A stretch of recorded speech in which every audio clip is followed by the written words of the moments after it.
Where's Delia today? She's on leave.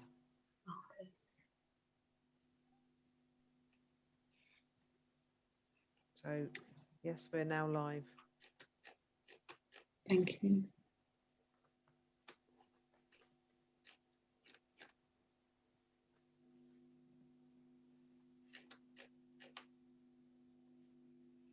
We'll use electronic hands today, if that's all right with everybody. And be on mute and just come off mute when you want to speak. Be good.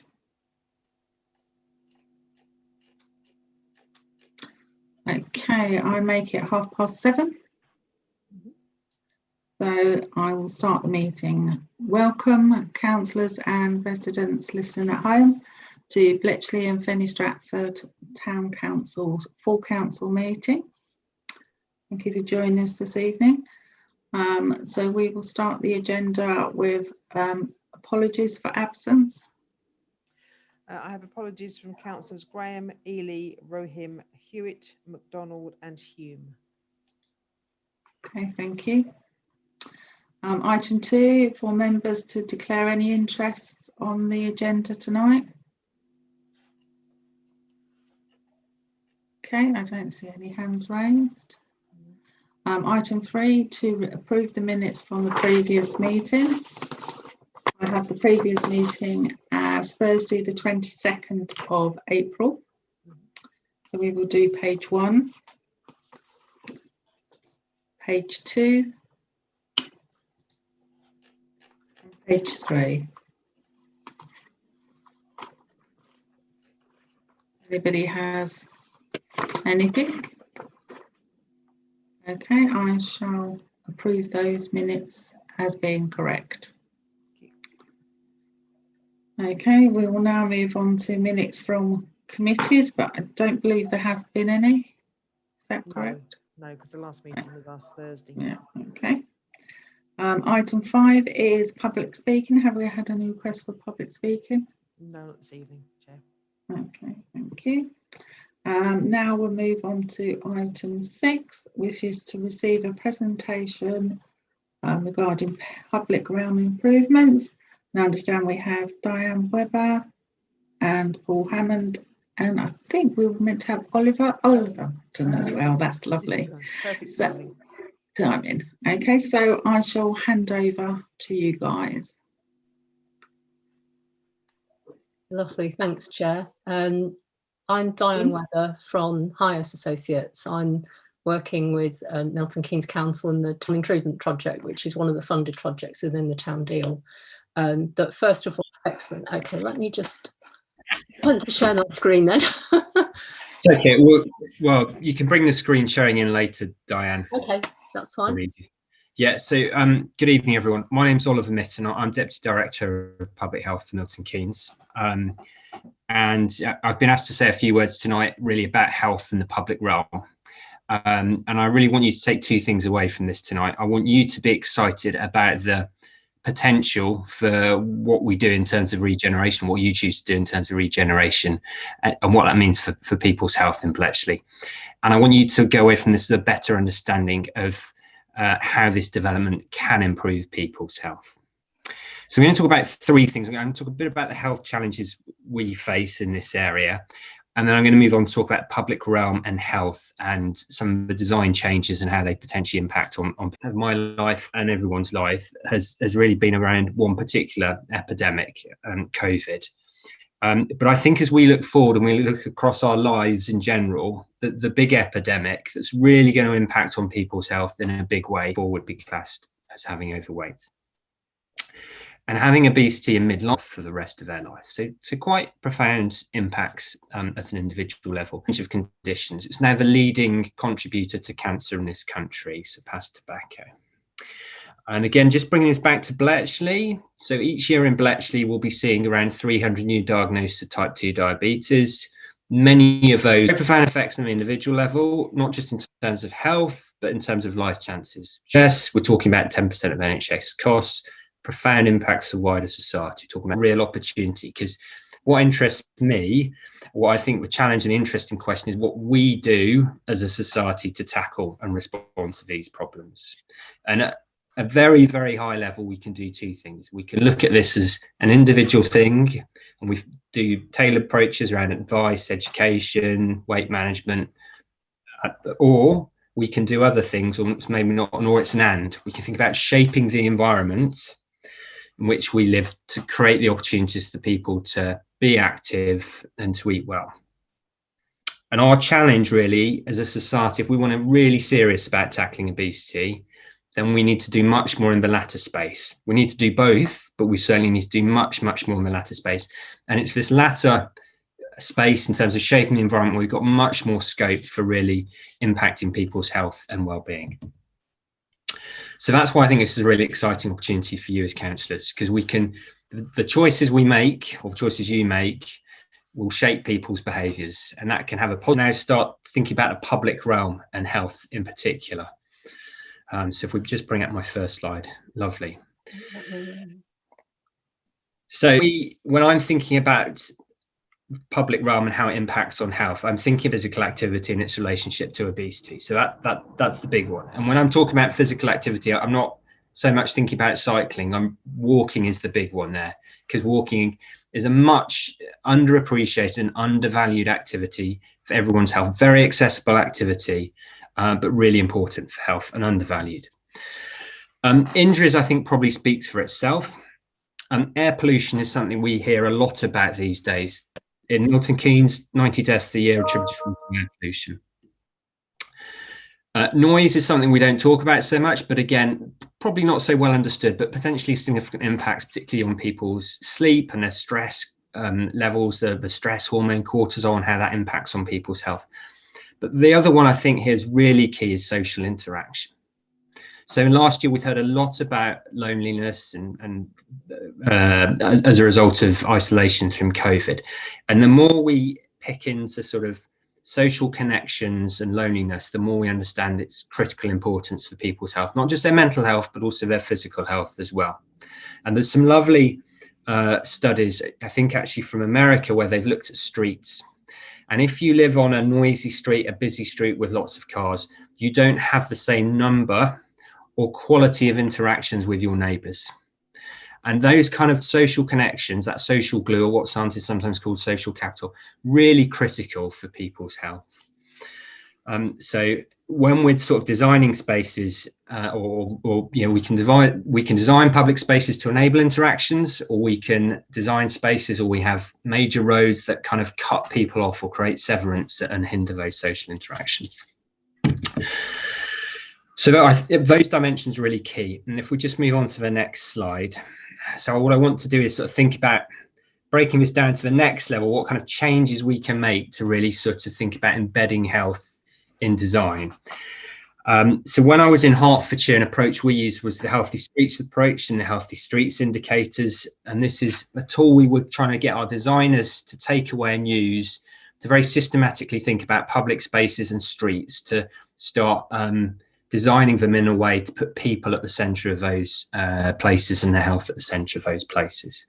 And this is being increasingly used. So London were the first people who developed this. I think we're doing some work in Buckinghamshire, and there's some other councils in the south of England I've also seen starting to use this. But more broadly, I see this as a direction of travel in terms of how certainly people in public health and certainly even people in urban design are thinking about public spaces and streets.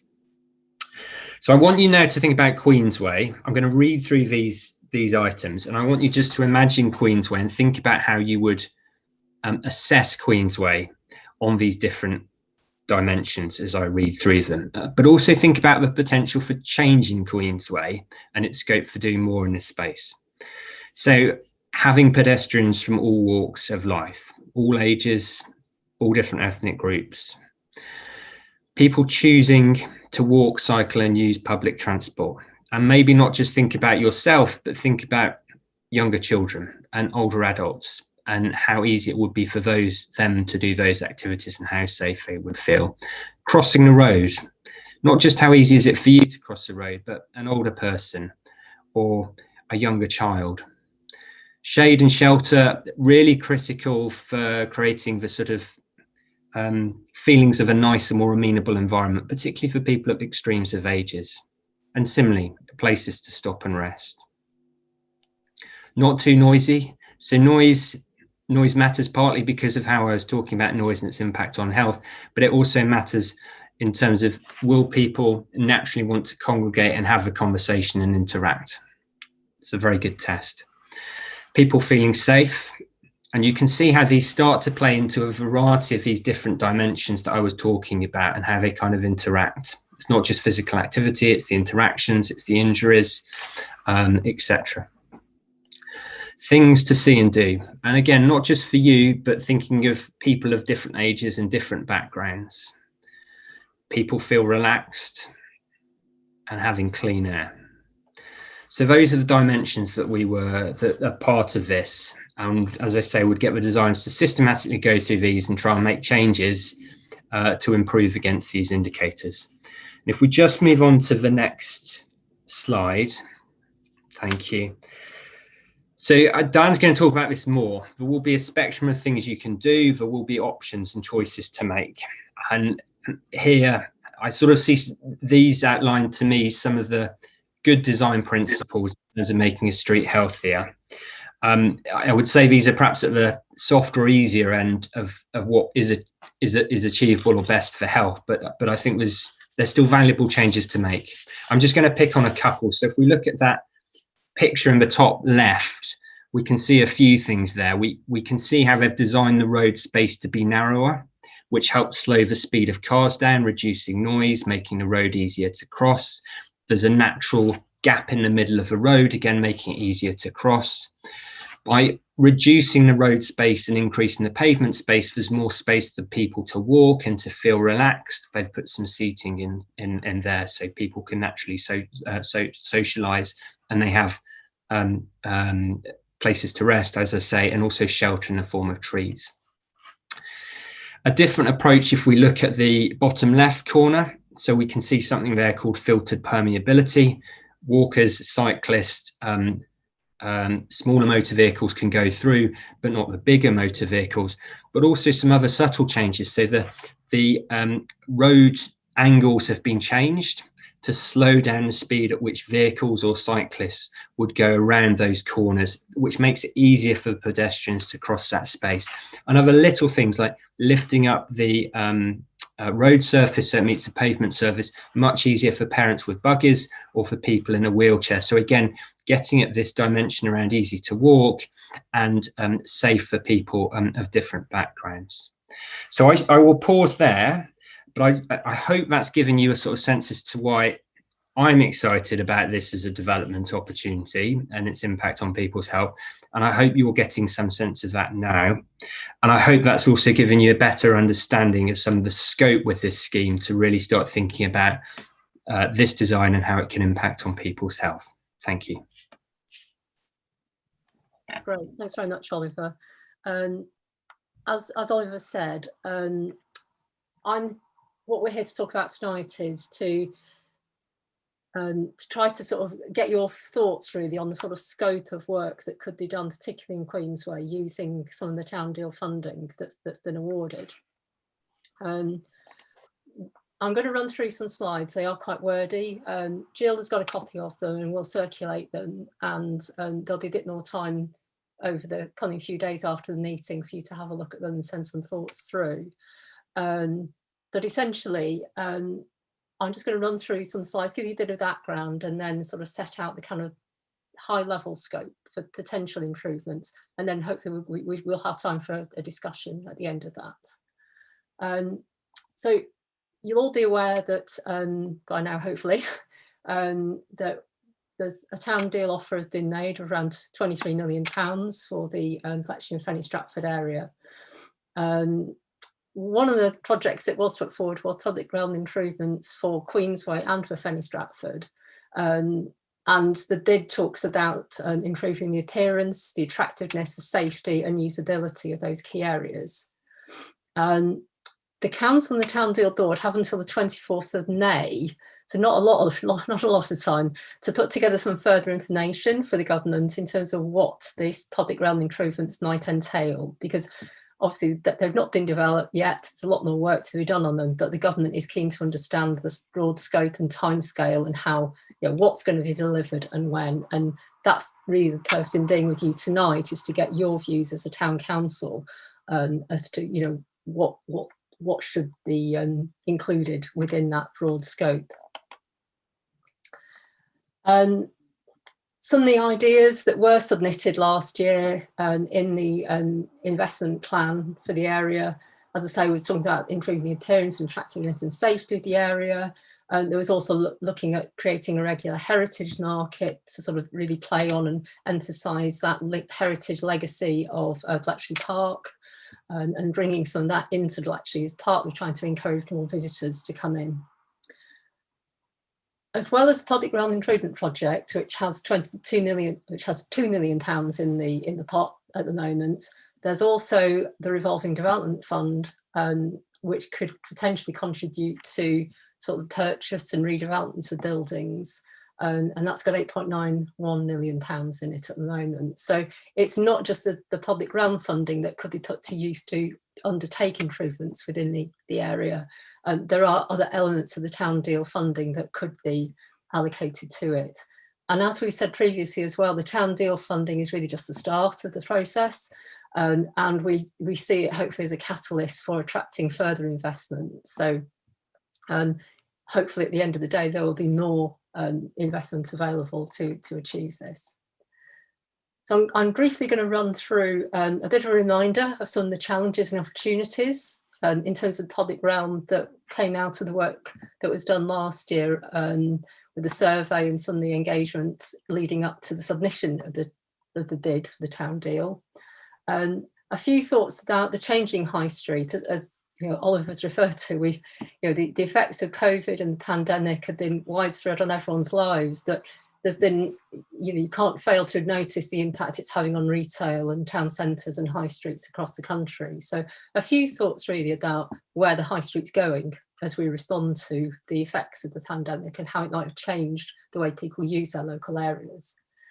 And then I'm going to move on to these broad options for scope as to what improvements could entail, just to sort of get you thinking really about what you could see and what you would like to see as a town council. So looking back at previous engagements in the area, the Central Bletchley Prospectus work is worth going back to. It's obviously a little older than the work we did last year, but it was noted that there was a role in terms of trying to define what the unique character and identity of Bletchley Town Centre is, designing for active streets and public spaces, so actually getting people on foot and wheeled transport in the area. They need to open up Queensway in order to reconnect the town centre to the train station particularly, especially in light of the work that is being done around to create the new eastern entrance and exit from the railway station. That's a real opportunity to make that connection through to Queensway. The Queensway area needs to be flexible enough to offer alternative town centre uses that can support leisure, an enhanced evening economy, as well as an improved retail offer. And as we'll go on to talk about, I think also looking forwards, probably supporting more community uses and services and facilities as well to bring people into the area. I need to improve public realm maintenance and wayfinding, signposting, and that's particularly noted as well down at Fenny Stratford, where there's a desire to see improved signposting to particularly the restaurants and the cafes from both the canal and also from the A5 actually, so that people coming into Milton Keynes are directed to it. And then improving culture and more public arts through new developments. The survey that was undertaken last year and some of the individual conversations that happened, again, much of what was said in the Central Bletchley Prospectus came through, and certainly issues with the age and quality of the public realm, particularly within Queensway. There are issues with perceptions of safety, low footfall and a lack of variety in the current offer in terms of retail and leisure, especially with regards to the evening economy. There's a feeling that came across that empty buildings detracted from the area's attractiveness. And in fact, while we were doing the work last year, Sainsbury's announced the closure of the Bletchley store, which was a real blow for, you know, the area as a whole. And also in terms of, you know, providing easy access to, you know, relatively cheap and affordable healthy food options, you know, for people who, you know, struggle, either don't have a car or, you know, aren't able to access places like Asda and, you know, further out of town. Now, having said that, people really like Bletchley's like small town feel. They like the contrast that it isn't central Milton Keynes, that it has a feel for itself, and there's a lot of sort of pride and you know, a lot of nostalgia really for what Bletchley was, and I think hope for what it could be again. They like the idea that, well, that there's under independent traders here, which is really important to people. And also, as I've mentioned, the area's heritage and the legacy of Bletchley Park was something that people were really proud of and would like to see celebrated more. And these are all sort of things that we could hopefully bring through in further improvements to the public realm. So in terms of, you know, what the future might hold for town centres and the high street, the pandemic hasn't created the problems as such. It's probably just accelerated many of the problems that the retailers were already having. There's a real need, I think, for the high street to evolve. People have got used to online shopping quite a lot, I think, over the last 12 months, maybe out of necessity, or, you know, obviously when non-essential shops are closed, people, when they can, turn to the internet. So there needs to be a really good reason for people to visit town centres now. And so physical shopping needs to be made more entertaining, more sociable, more enjoyable. Again, a lot of that chimes with what Oliver said in terms of, you know, that those sort of healthy town centres, healthy streets, you know, trying to ensure people are comfortable and it's a pleasant environment, it's safe. And what we have seen, I think, across the country is that with lockdown, people have started to look more locally for when they can do day-to-day shopping. And with the increase in people working from home, there's also an increase in people wanting, you know, somewhere where they can connect with fellow businesses or just get out the office for a coffee, or, you know, just to try to break the monotony at times, I think, of being at home constantly. And in that sense, there's an opportunity to reconnect communities with their high streets, as well as providing other priorities in terms of housing, access to services such as the library, or even moving the town council offices back towards the high street area, and also providing health facilities in that area.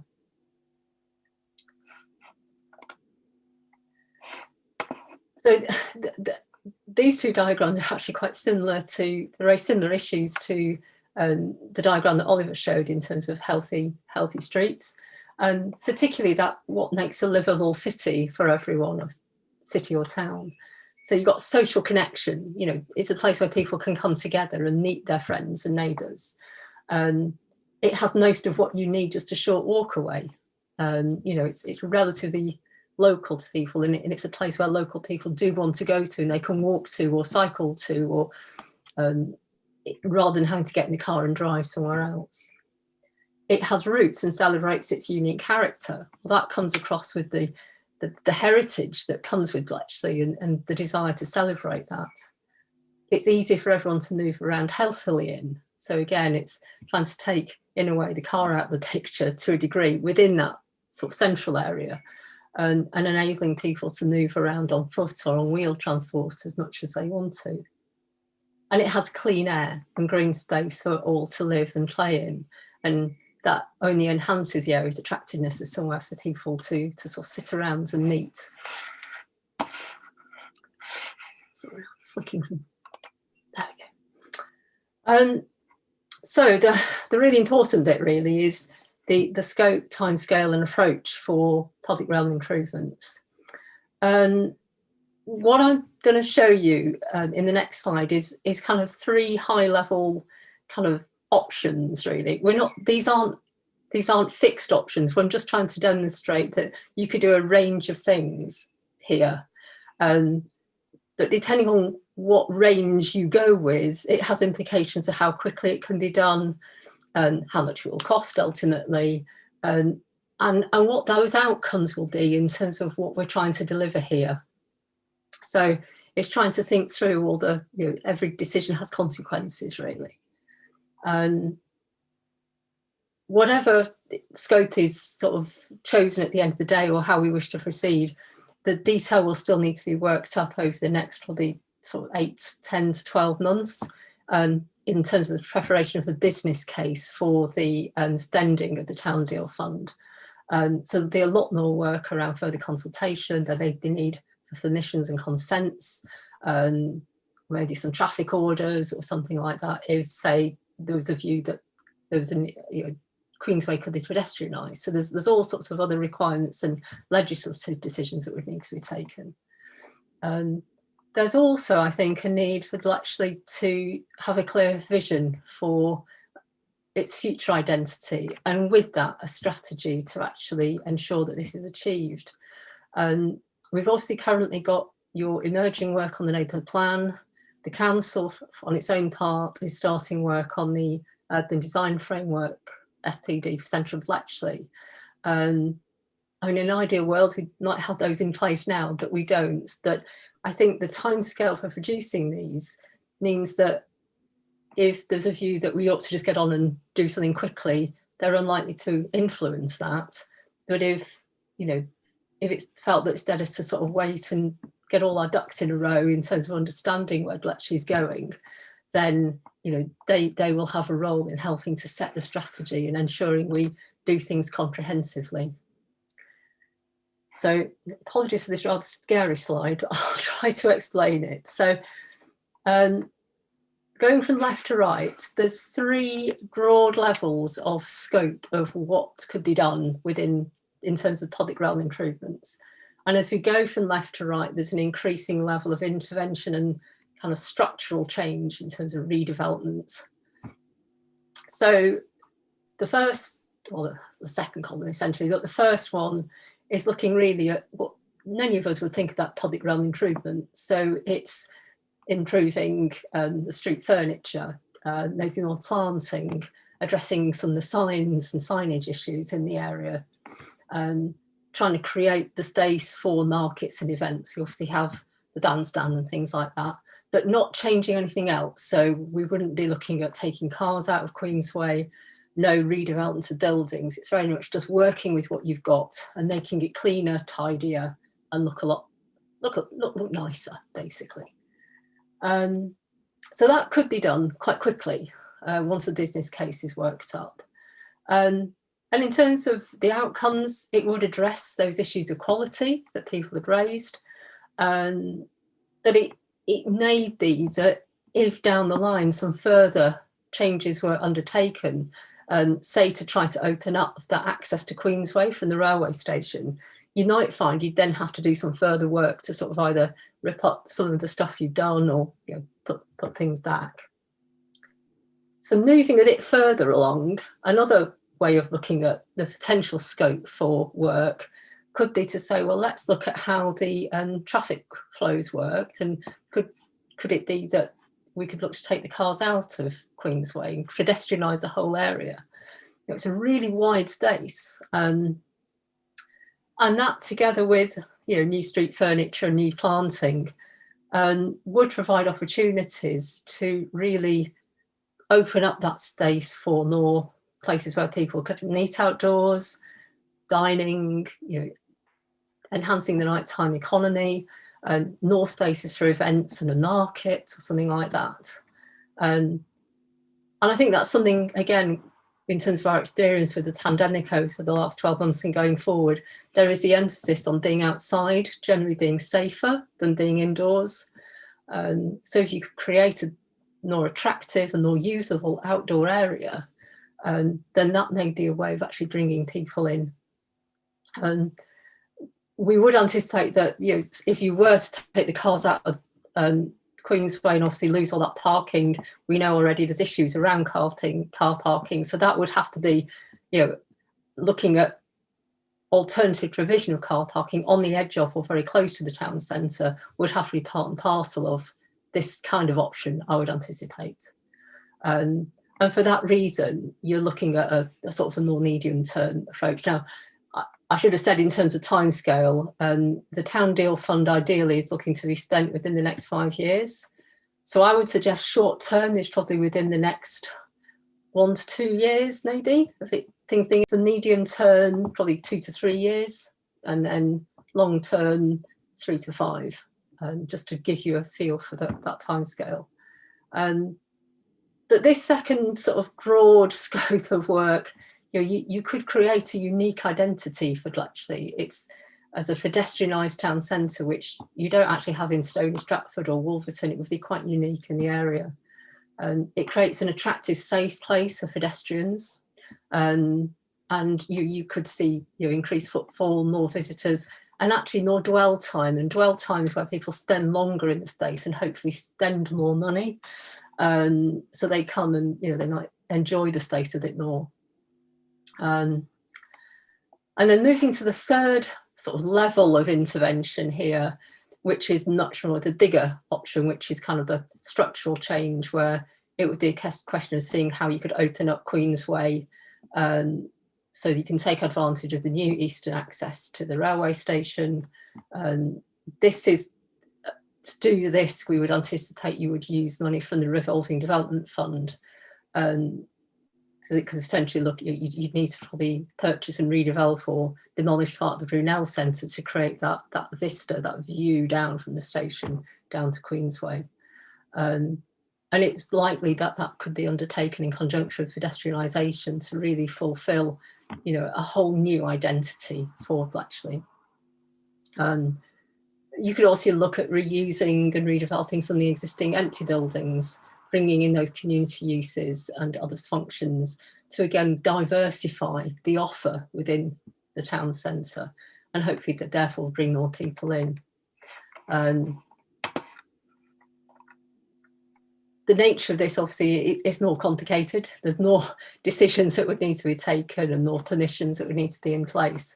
For that reason, it would be a slightly more longer term proposal.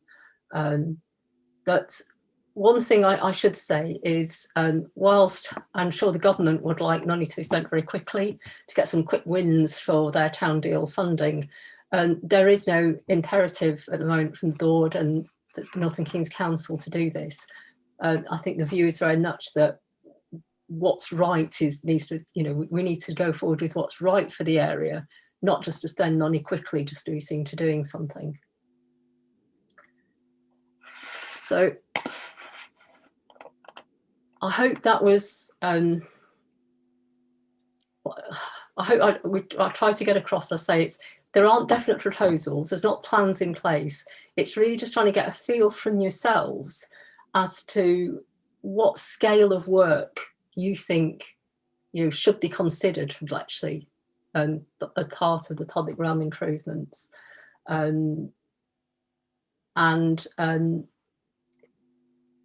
You have an opportunity through your neighbourhood plan, and as I said, through the STD, to try to spend a bit of time to think about that wider strategy for the area and what you want to achieve. And then through the Town Deal Fund, there's an opportunity to try to bring about some more comprehensive change, if that's the way you want to go. So I'm going to open it up for a discussion, if that's all right with you, Chair, or through you, Chair. I can go back to slides if people have questions about them. But we're really interested for now just to see what your thoughts are as a town council on where we could go with this. Okay, I think the best thing to do is if you could all, because obviously we're time restraint as well. Yeah. What I'd like to do, if anyone wishes to speak, if you could get all of your questions out in that one time, that one speech, rather than coming back to you again and again. So if you could just ask the questions all at once, that'd be great. So does anybody want to kick us off?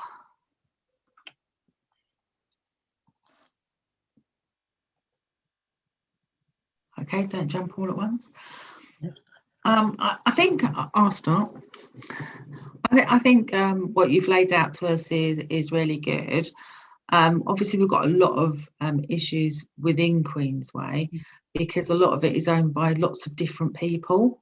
Yeah. And some of the buildings used to be houses, so you've got problems of who owns the land at the front of it with gardens. I think Councillor Haynes probably knows more than I do about this topic that's been an issue. Whatever we try and do with Queensway, that's one of the problems that we've got.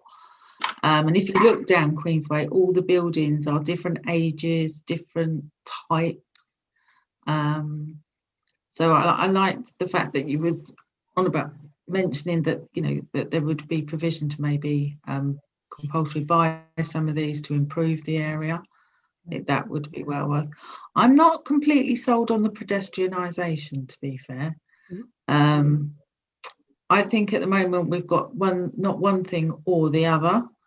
We're not a through road and we're not pedestrianised, so that doesn't work, we know. But whether totally pedestrianising it would work, I'm not sure.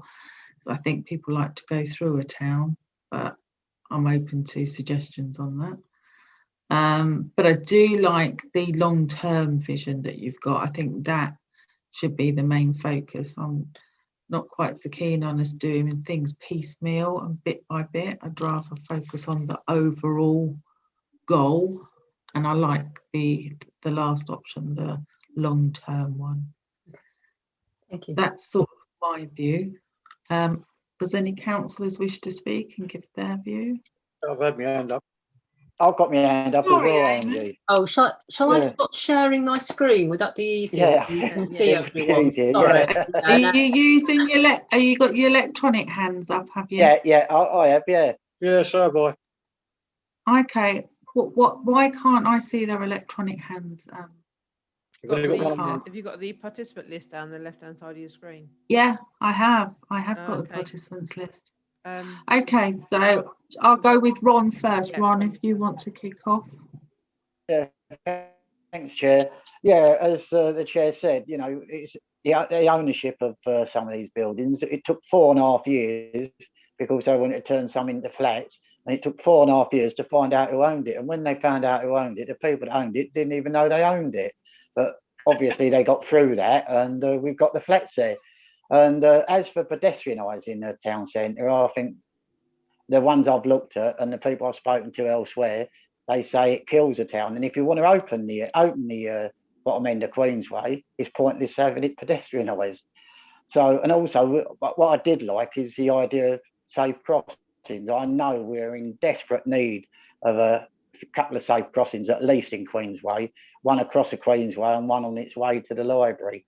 And we probably need more drop curves for the disabled people, you know, because you do get a lot of people now that are using disabled chairs and whatever. And I've tried to push someone in a normal wheelchair, and it's very difficult around the Queensway. So I think most of it's quite good, but we seriously need to think, you know, with the closing of Queensway and making it pedestrianised, that could be a wrong move in the long term. And opening up in the evenings is something we need to do desperately, but we need the right sort of evening venues. We don't want to end up causing more trouble with antisocial behaviour than what we've got. You know, we've got virtually nothing in Queensway at the moment, touch wood, but I mean, we don't want to open it up and make it worse. Thank you, Chair. That's about it. I'll gavel it off as quick as I could anyway for you. That's all right. Thanks, then, Ron. That's great. Okay, Councillor O'Rourke, Eamon, do you want to speak? Yeah, I support Ron in keeping it open because, as we know, when that was closed for the pandemic for no reasons whatsoever, nobody understood why it was closed. It created absolute chaos and the town died. So, no, it was designed for vehicles and should stay for vehicles. The only thing I would like is that the west end knocked out so we could face the east-facing station. That's the only thing that seals the town off. There's no big entrance into the place. You have to go around the block. Unless you live around here, you don't even know where you're going half the time because the signs are in the trees. So I think open up that west end through the centre there, keep vehicles in the road, try and purchase the land outside Taylor's and that so we could get a decent footpath into the town, a safer crossing across Prince's Way. That's really dangerous there and levels. So people can walk and drive safely into the town. That's it. Thank you, Councillor O'Rourke. Okay, Councillor Porter.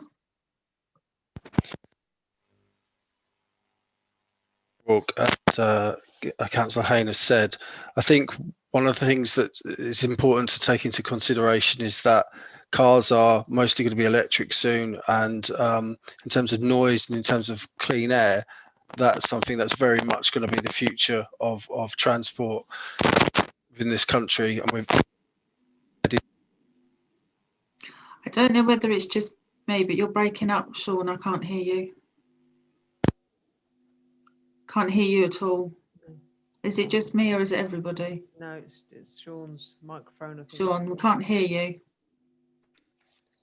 all right, can you hear me now? Yes. Yes. Okay. Yeah, so I'm just going to mirror what Ron and Eamon have said, but I think it's important to take into consideration that cars are going to be electric pretty much fully quite soon. We've got 10 years until diesel and petrol cars are no longer to be manufactured in this, or possible to buy them new in this country. So with that, you automatically bring quiet and clean air.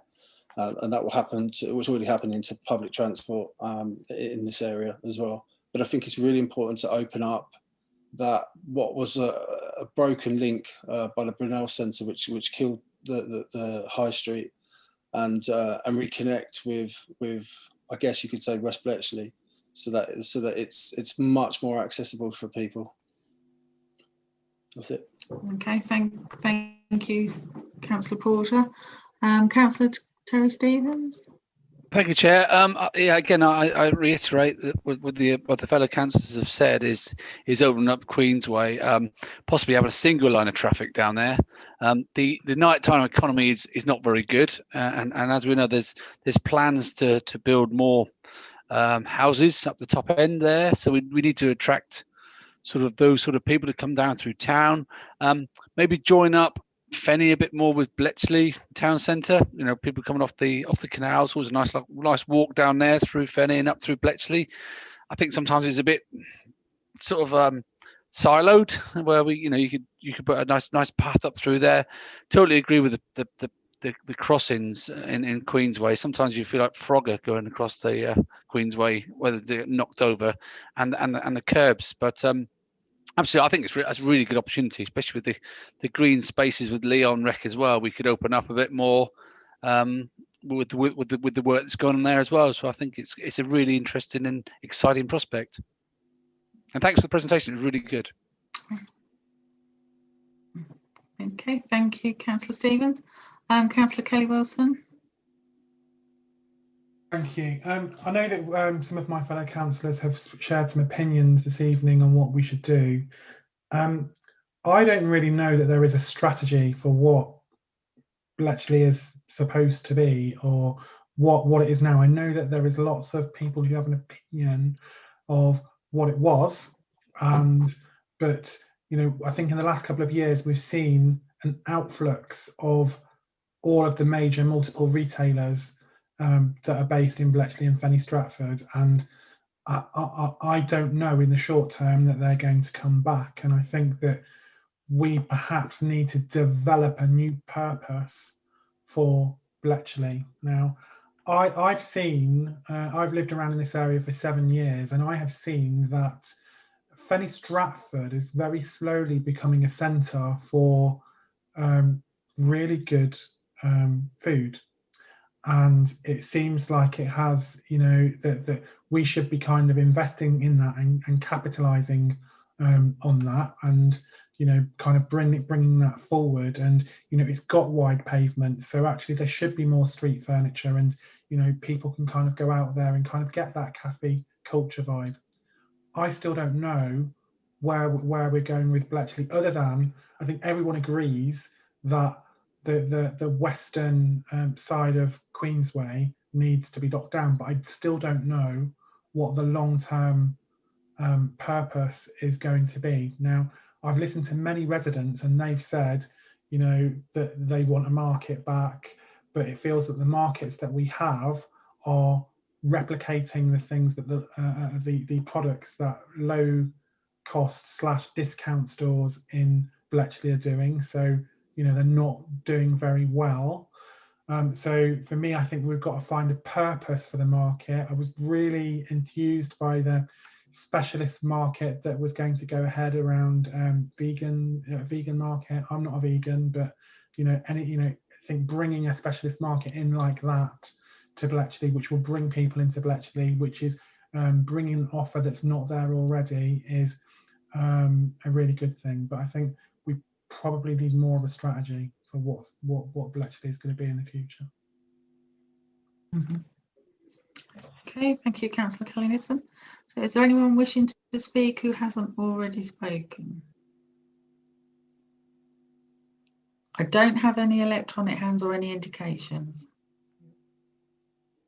Do you agree with me, Jill? Because Yeah, there's nobody else. No. Okay, that's great. Okay, so thank you very much for coming to our meeting. Hope that we've given you our feedback, and obviously if anything comes up, and councillors, because sometimes it's always afterwards that you think about it a bit more, that you might get some ideas that we can also feed that into you, if that's okay. Yes, that'd be lovely. Thanks, Chair. And as I said, Jill has a copy of the slides, so we're very happy for her to circulate them to you, so you can sort of refresh them. And what we're suggesting is, if it's okay with Jill, if Jill can nod, if you do have any further comments, if you could feed those through to Jill, sort of by the end of this week, or certainly by the start of Tuesday morning, conscious it's bank holiday on Monday, and Jill could then sort of pass them on to us as soon as you've collated them. That would be fantastic. Thank you. It just gives people a bit more chance in a more relaxed setting. Yeah. About it. So, and you do always, when something later you always pops into your head. That's lovely. But so thank you for coming, Oliver and Diane and Paul. I appreciate you attending our meeting. You don't have to stay for the rest of the meeting, but thank you very much. We do appreciate your time. Thank you. Thank you. Thank you. Okay. Moving on to item 7, which is planning applications.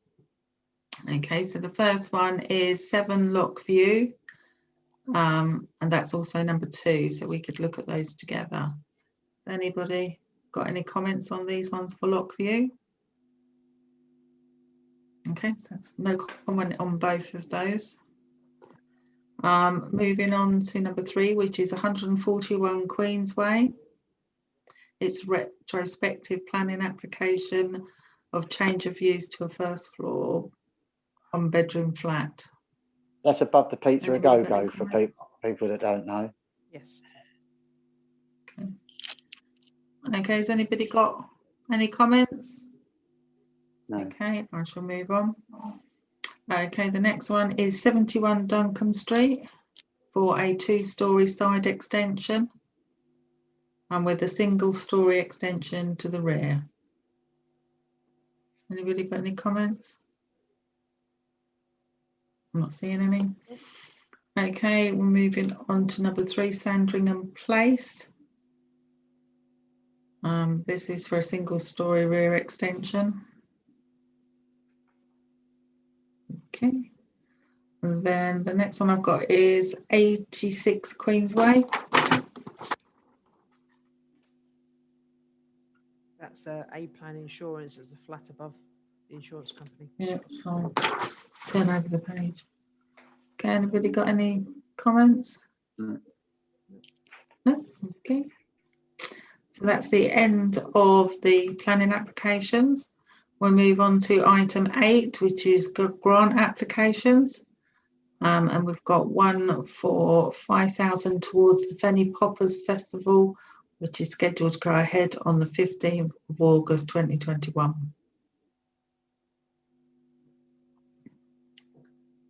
Has anybody got any details on that?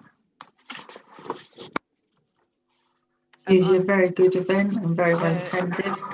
I met with the committee a couple of weeks ago, and we just went through a couple of, there's going to be an article in the next newsletter, and they're just literally trying to formulate at the moment that they plan to have it this year with a certain amount of obviously changes to accommodate as much spacing as possible, but it's quite difficult with any festival.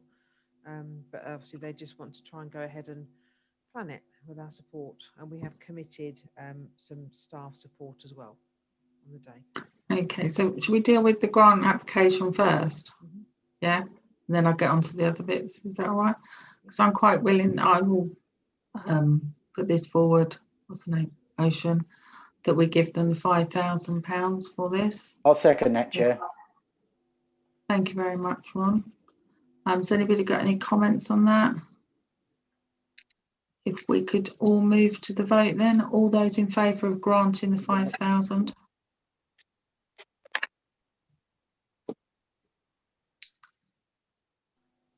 Is Okay, that's carried. Everybody voted for that. Thank you very much. The other part, I think we need to agree, just for the people at Fenny Poppers, it's not only just supporting the event, will we allow the staff and the use of our vehicle with a member of staff to support them on the day. Okay, so that's their ask. So I think that we should support them on the day, because we have in the past supported them on the day with even if it's one member of staff in the van. It would be good to be 2 members of staff in the van. I'll put that forward as a proposal. If I could. I'll second that, Chair. I will second that, Chair. Thank you, Ron. Anybody get any comments? All those in favour of that motion?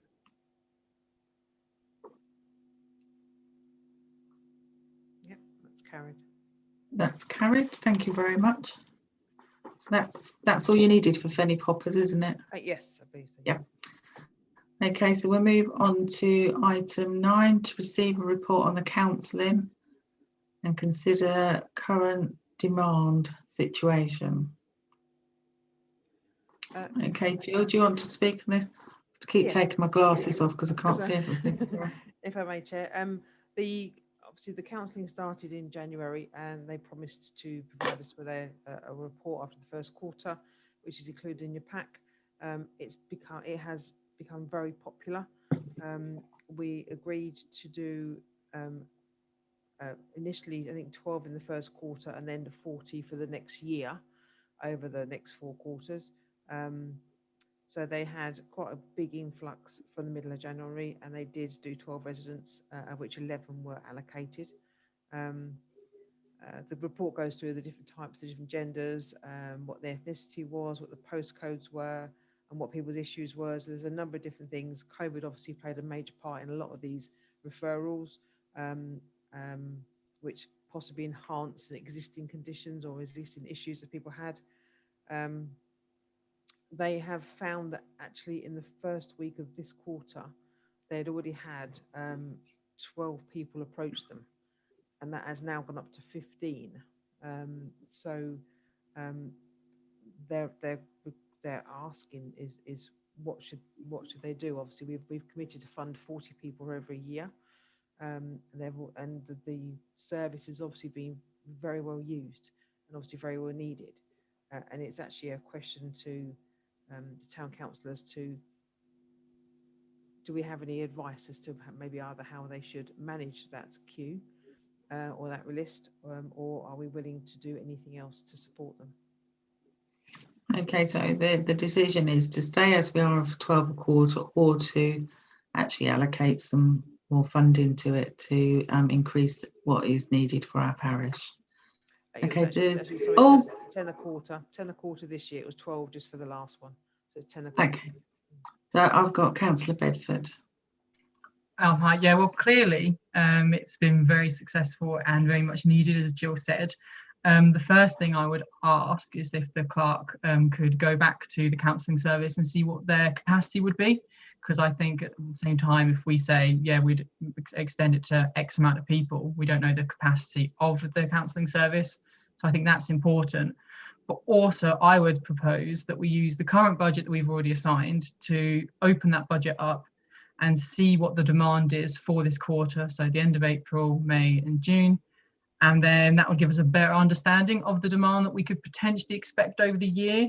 And then I would say at that point, in sort of June, July time, we re-examine it and see how many people are using it a month, what we would need, and then potentially look at other funds to then meet that demand. Again, that could be considered at a later date. But yeah, so that's my proposal. Okay, thank you, Councillor Bedford. Councillor Kelly-Wilson. Yeah, I think it's evidence that it's needed. One of my concerns, however, is that, you know, a third of all referrals came from the NHS. So this is clearly something that is not being funded by the NHS or not accessible via the NHS, which is disappointing, really. However, I do really think that well-being over the last year has turned out to be one of the biggest issues in our local community, and something that we should support. Okay, thank you, Councillor Kelly-Wilson. So, Councillor Bedford, just for clarity, could you just summarise your motion so we can see if we can get a seconder? Yeah, so my motion is that rather than assigning sort of like splitting the budget for 10 per quarter, we use the budget that we've got at the moment and just see how many people get signed up, or as obviously according to the capacity of the counselling service. And then we re-examine the current funding situation of it in June, July, at the end of this quarter. So we know what we not know, but we can predict what the demand will be. And then we can look at other funds, be it reserves or money elsewhere to fund what the budget would be going forward. That's lovely, thank you. Okay, so do we have a seconder for Councillor Bedford's motion? Could I just ask a question before you go ahead? Yeah. Is Jill, isn't the demand already high for that? For The counselling service? they currently have 15 people that have approached them in April, and obviously they've started to work on the initial 10 that we talked about, and the rest will have to go on a waiting list. But it is increasing as time goes on. Okay. But that could just be as a result of obviously the situation we're in with the pandemic, and it may well lessen towards the end of the year. But again, it's an unknown quantity at the moment. Okay. Thank you, Councillor Porter. So again, we need a seconder for Councillor Bedford's motion. Yeah, I'll second that, Chair. Because just a quickie, if I can jump in, because we come into this blind. This is the first time we've ever done anything like this. So we just plucked some money out of the air and stuck it in a pot. So really, what Councillor Bedford's come up with is a better idea, that we can see where we're going with it. If we need more, then we'll have to put more. But I believe we need to do this and keep our finger on the pulse with mental health all the way through the parish. Thank you, Chair. But I do second what Councillor Bedford said. Okay, thank you. Thank you, Councillor Haynes. Okay, Councillor Brown, wish to speak? I was seconding Gavin's. Oh, okay. Okay. Okay, thank you. Wrong beat me. Okay. Oh, okay. Thank you, Councillor Brown. Okay, then, so we've got a motion and we've got a seconder. So all those in favour?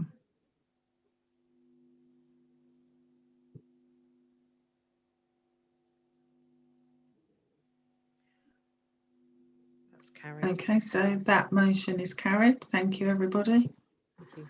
Okay, we will move on to item 10, the Town Council Christmas event. We need to discuss the Christmas event. Hopefully this year we can go ahead. So one, it's do we hold the Christmas event, a date and the type of event, and do we do a working group with volunteers like we have done in the past? So I'll open that up. Jill, did you want to speak on this before we debate? Yes, just quickly. Obviously, normally by now we would have started planning this in January, so it's going to be a bit later to try and do some of the organisations. But obviously, I think we very much missed out last year because we couldn't obviously hold an event. At the moment, there's no reason why we can't hold one this year if all things go to plan. So again, it's just to make some decisions so we can then start going ahead and making the arrangements, should you agree to have an event. Okay, and I think if we agree to have an event, a date of the 27th of November is put forward, is that right? Yeah, that's the normal weekend we would have it. Okay, thank you. Okay, does anybody wish to speak? Sam, I've got your hand up. Yes, I do. I think we should hold an event, but I think we should, just in case there's another lockdown in December for some reason, hopefully there's not, and everything will go to plan like government wants to do. But I think we should prepare for a lockdown in case we do, and I think we should prepare to put on an event as well. So whichever way, we've catered for it.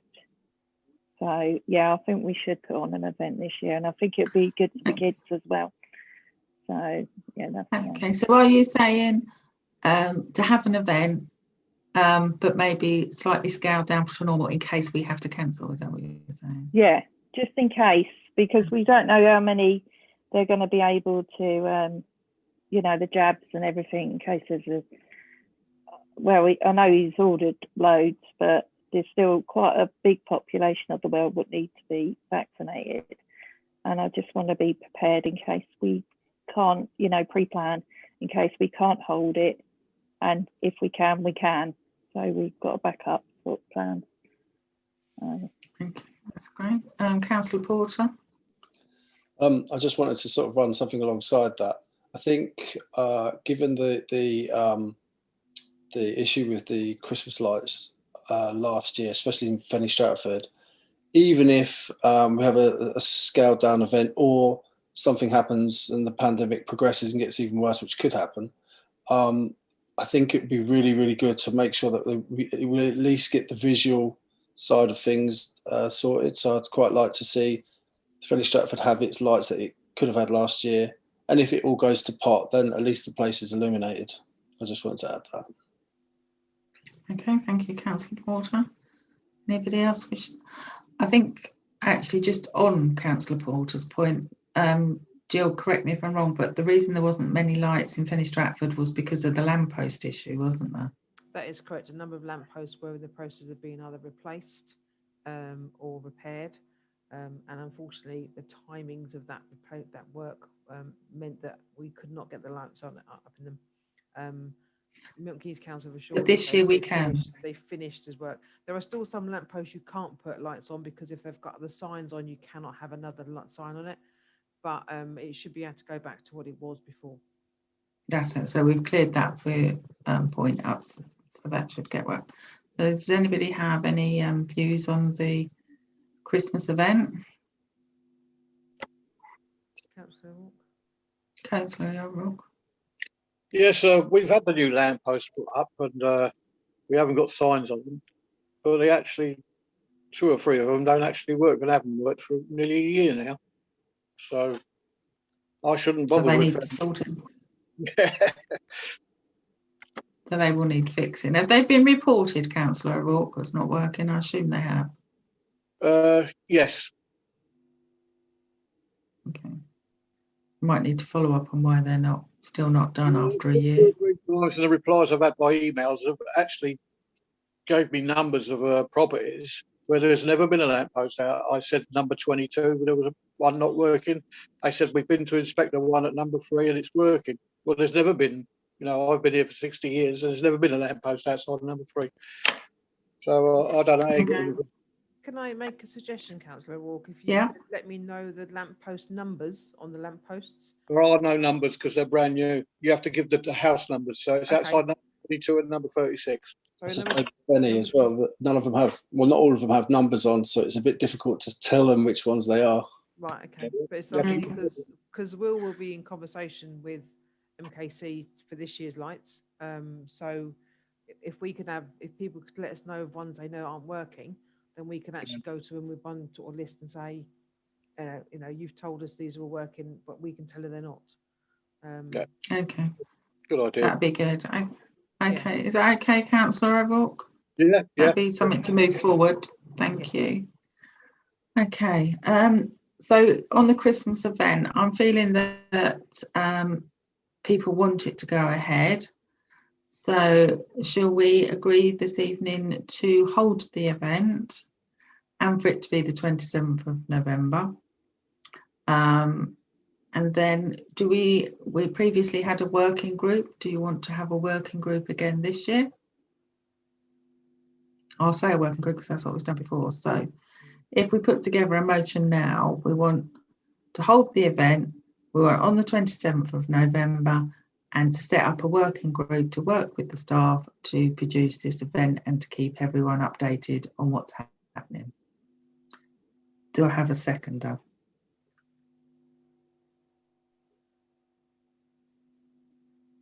Okay, I got Sam.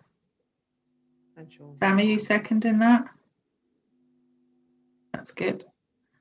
Okay then, so all those in favour of that motion?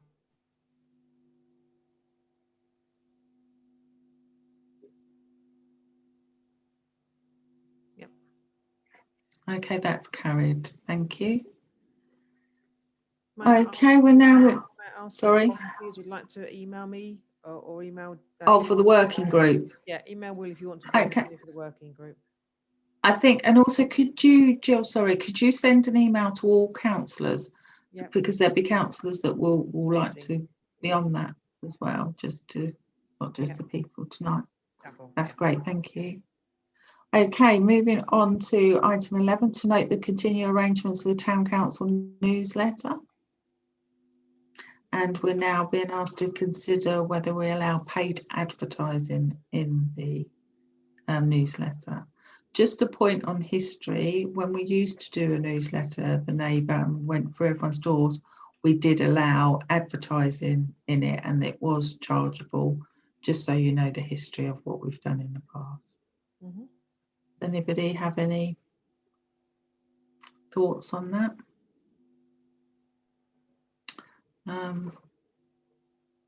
Marie, I think you was first. No, you got your hand up? No? Oh, no. Oh, No okay. idea how that was. Okay. Mo, I think you have your hand up. No, it's gone down. No? Sorry, I didn't. I put it up. I didn't take it down. Okay, no problem. Okay, we'll move to Ron. You've got your hand up. That's right, Chair. Yeah, and when we do charge, what happens to the money? Does it go in to help the cost of the newsletter, or do we give it away to charities? I can't remember what happened to the money for the old one. Oh, you've got me there, Ron. I'm not sure I remember. I have it in my head that it actually went to help produce The Neighbour and to fund things in The Neighbour. That's fair enough, because then you can produce more pages and make it a better thing to read rather than something, oh, well, that's it, you know, because it's very short at the moment. Interesting, but short. You know, okay, thank you, Chair. Okay, thanks. Anybody else want to discuss The Neighbour? Any thoughts on The Neighbour? Okay, so let's do a motion on whether we charge for advertising in The Neighbour, whether we want to, and then we can take it from there, because if we don't want to, then we don't need to discuss it further. So if I put a motion on the table to do paid advertising in The Neighbour, do we have a seconder? So, Chair, may I ask if that's for businesses or just groups? Okay. There's actually two different advertising. Okay, so let's do it for groups and businesses, for both types, and we can have different rates for businesses, and groups can be cheaper. So let's just see if there's an appetite for doing it in the first place. Okay, so again, the motion on the table is that we charge for advertising in Neighbour for groups and businesses for the rates to be set accordingly. Do I have a seconder? Okay, Gary Kenworthy, are you happy to second that? I've got your arm. No. As long as Okay. there are suitable adverts from and appropriate adverts from many different groups, then we should accept the money. Okay, that's lovely. Thank you for seconding that. So all those in favour?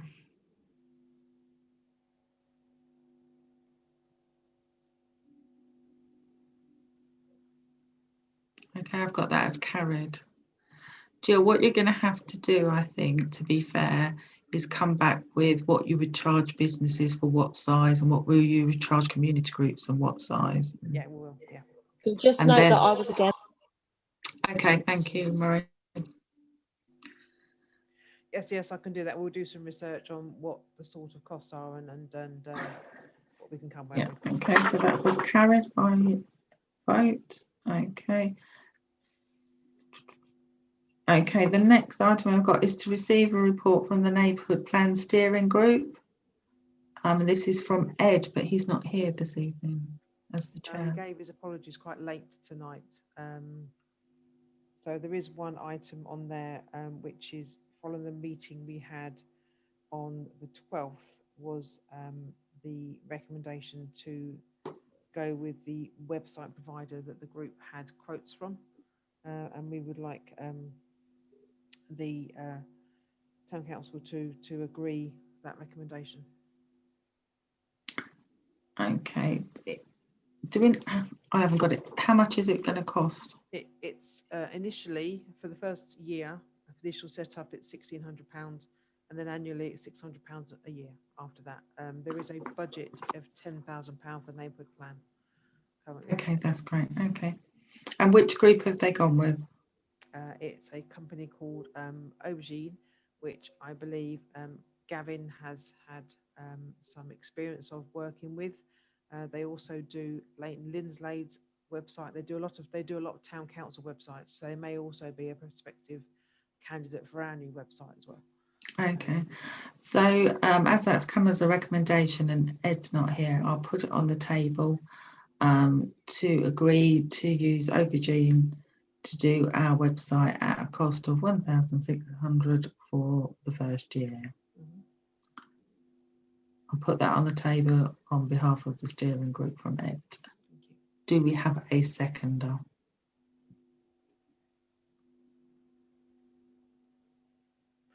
Yep. Councillor Terry Stevens, you're happy to second that? That's lovely. Has anybody got any questions on it before I move? Okay, I'll go to the vote. All those in favour?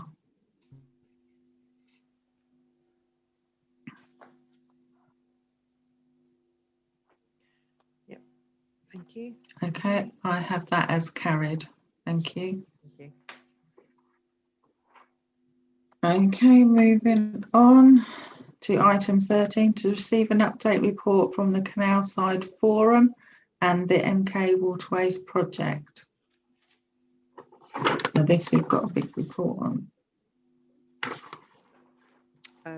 Just a single page update from the last forum meeting that was attended by officers back, I think it was March, back in the last, it's just the update of how it's going with regards to the boat that we're funding. I don't believe it's yet ready, but I do believe it's starting to book some of its appearances for the later in the year. I believe they've booked it for the Canal Side Festival in August. And as soon as it's ready, we'll be coming back to council with regards to how we're going to be using it, on the basis we've funded it, part funded it. Okay, so that's just to note. Yes. This is Okay, is everybody happy to note that? Councillor Brown, got your hand up? I think she might have done it by mistake. Yeah. Okay, Councillor Terry Stevens, hand up. Yeah, just a quick one. Will we have any sort of our logo on the boat or any town council logos on the information of the boat till we get a bit of coverage? I don't know the answer to Brandon? the first question, but I can find out for you. I'm sure we will, because we're one of, I think, 2 or 3 people that have funded it. But the funding does give us access to use of the boat, but I can find out. I'm sure that would be perfectly Thanks, Jill. acceptable. I can find out. Thank you. Thank you. Anybody else got any questions? Okay, I'll move on. Now on to item 14, to consider a decision notice following a complaint upheld by the Standards Committee of Milton Keynes Council. Okay, I can see the report from Milton Keynes Council and their recommendations. I think since this councillor is not freestanding, that we can't implement any of the recommendations because they're not going to be here to do the training.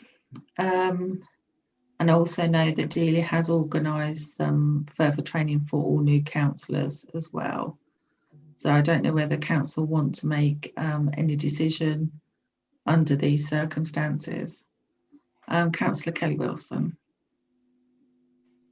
I think that whether the councillor is intending to be a councillor in the future or not, up until the council disbands upon the election, he's still a councillor, and so I think that we should implement the decision notice.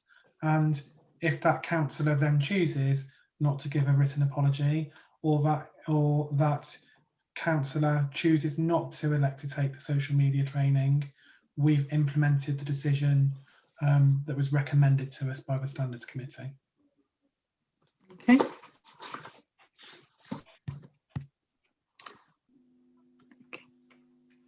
Is that your proposal, Councillor Kelly Wilson? Sorry, that is my proposal. Thank you. Thank you. Okay. Do you have a seconder for the proposal, please?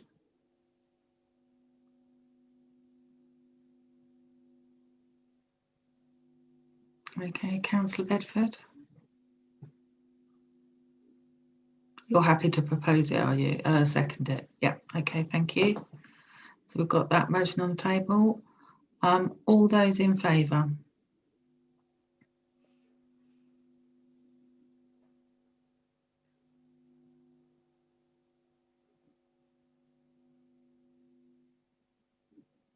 No, that's okay. 4 in favour. Okay. All those against? Hang on. Sorry. Hang on. Do you want to clear them first? So just lower the hand. Yeah. Yeah. Okay.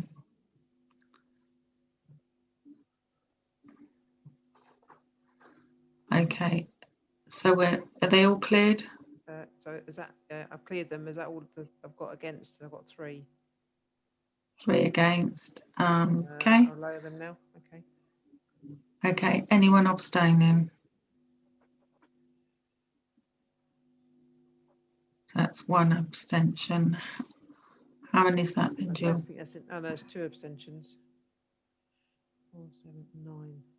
We have 1, 2, 3, 4, 5, 6, 7, 8, 9, 10. There are 11. I don't think. Andrew, did you vote?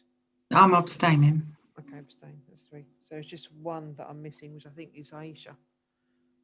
I'm not sure whether Aisha is still with us actually. So it would. You've got 4 for, 3 against, and 3 abstentions. Okay, so that would be carried. Yeah. Okay, that's fine. So what's that up on the list? Okay, the last item this evening is to receive a report on an incident involving residents at Stevenson House and to consider the Town Council's future emergency plan for similar incidences. Now, I've spoken to Delia about this and we have got a report on it. So obviously the main emergency team is Milton Keynes Council. Okay, has anybody got any thoughts on this? Do we need to take action? Do you want to go with any? Well, if you'd like me to come in, if you'd like me to come in, Chair, and give you the details of what happened on the day, it might give everybody some idea. I think we've got the report, Ron, of what happened on the day. Yeah, I see that. Yeah. Yeah. So I think that covers the report, unless there's something in there that's missed from the report. No, Okay, I don't think there is. But okay. the thing was that as I was standing out in the cold, as you know, I had to go to the hospital that day for treatment, and I only had 20 minutes to get somebody there. And on my way back from the hospital, before I was told they were standing down, I was ready to get on the phone to get the post office club open for them. So I had a backup plan for that, so the people weren't going to be stuck out there much longer in the cold. So that was which I never told anybody about till tonight, obviously. So there was another bit of a backup plan as well. So I weren't just left to that. Okay. Okay, thanks, Ron. I think the main thing that I've got from the report, and I don't know whether anyone else has taken this from the report, that Milton Keynes Council have an emergency team that cover this, and they were on site. They also, if they need to find accommodation for people to wait, they have agreements with hotels and other places in the parish.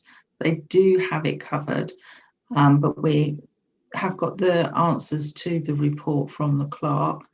I don't know what we can do further, really, to be honest. I don't know if anyone's got any thoughts, because the main responsibility for that type of emergency is the main authority, which is Milton Keynes Council. Yes, Councillor Brown? Yeah, we shouldn't be getting involved. It's nothing to do with us. It's a private accommodation. The council should be dealing with emergency measures anyway, not the town council, and the people who own the building. So sorry, I wouldn't want to get involved with, I don't know what we could do anyway, but it should be down to Milton Keynes Council and the private ownership of Stevenson House. Okay, that's lovely. Thank you. Thank you, Councillor Brown. Councillor Kelly-Wilson. Hello. So for many years, as many of you know, I was one of the responsible officers for Luton Carnival. I think it's a good thing that the council has an emergency plan. It doesn't just cover events at this private building.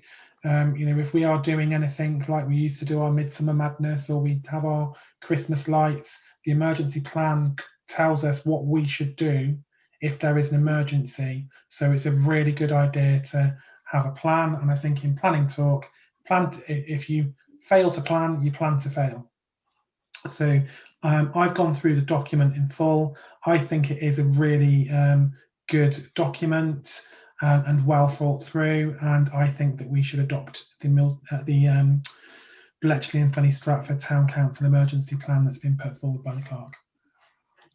And that's your motion to put forward, Ethan, yeah? Yes. Thank you. Okay, does anyone else wish to speak, or can Councillor Kay-Wilson have a seconder for the emergency plan response?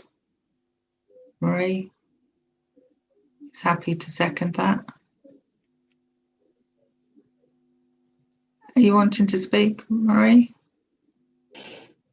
No, you're just happy to second it, that's fine. Yeah,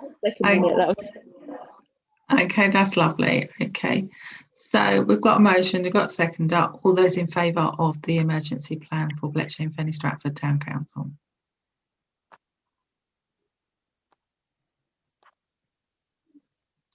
Okay, that's carried.